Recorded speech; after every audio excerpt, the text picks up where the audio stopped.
तो देखो भाई, सामने वाला इंसान अगर गलत तुम्हारे साथ कुछ कर रहा है ना, या कर गया है ना, तो उसमें गलती उसकी नहीं है।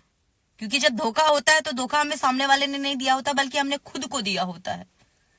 इतना विश्वास जो कर जाते हैं, उस पर भरोसा जो कर जाते हैं, खुद को कुछ समझ नहीं पाते, सामने वाले को भगवान समझ बैठते हैं। उसकी सारी गलतियों को हंस के माफ कर देते हैं, क्योंकि उससे हमें एक लगाव होता है, एक अलग तरीके का लगाव होता है। क्योंकि प्यार के टाइम पर तो हम अपने माँ बाप को भी नहीं समझ पाते ना। उस इंसान के लिए इतना कुछ कर जाते हैं कि अपनी सेल्फ रिस्पेक्ट तो हमारे लिए जीरो ही हो जाती है। कोई फर्क नहीं पड़ता, सेल्फ रिस्पेक्ट जैसी चीज रही नहीं जाती है। और प्यार में अगर सेल्फ रिस्पेक्ट आ जाए तो फिर प्यार कहाँ होता है। सच है ना, ऐसी चीजें होती हैं। मैंने खुद पे महसूस की है कि एक इंसान के लिए मैं कितना तड़पी हूँ, मैं कितना मरी हूँ, मैंने कितनी माफिया मांगी है। हर बार गलतियां वो करता था पर मैं झुक जाती थी, यहाँ तक मुझे शर्म नहीं आती थी, मैं उसके पैर पड़ लेती थी कि माफ कर दो, बस एक मौका मुझे और दे दो, मैं तुम्हें अपना लूंगी।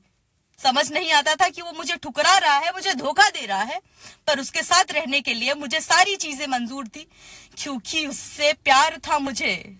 मैं नहीं बदल सकती थी इंसान लिबास के जैसे। वो लड़कियों को कुछ नहीं समझता था, वो लड़कियों को कुछ नहीं समझता था। सारी लड़कियां उसके लिए सिर्फ एक खिलौना हुआ करती थी। वो लड़कियों के साथ सो जाता था, कहानी खत्म हो जाती थी। पर मैं कैसे छोड़ देती यार, नहीं रह सकती थी उसके बगैर। सोचा था कि सुधर जाएगा, संभल जाएगा, अपना लेगा मुझे, उतना ही प्यार देगा जितना मैं डिजर्व करती हूँ। कुछ नहीं आया हाथ में यार। धोखा उसने मुझे नहीं दिया, मैंने खुद को धोखा दिया है। उसने मुझे नहीं रुलाया, मैं खुद से रोई थी। मैंने खुद को दर्द दिया है, हर सेकंड मैंने दर्द दिया है, हर सेकंड मैं तड़पी हूँ उस इंसान के लिए। इसमें मेरी गलती थी जो मैं खुद को नहीं समझ पाई। अपनी अनजान में मैंने सब कुछ खो दिया। मैंने खुद को धोखा दिया था, मैंने खुद को धोखा दिया था।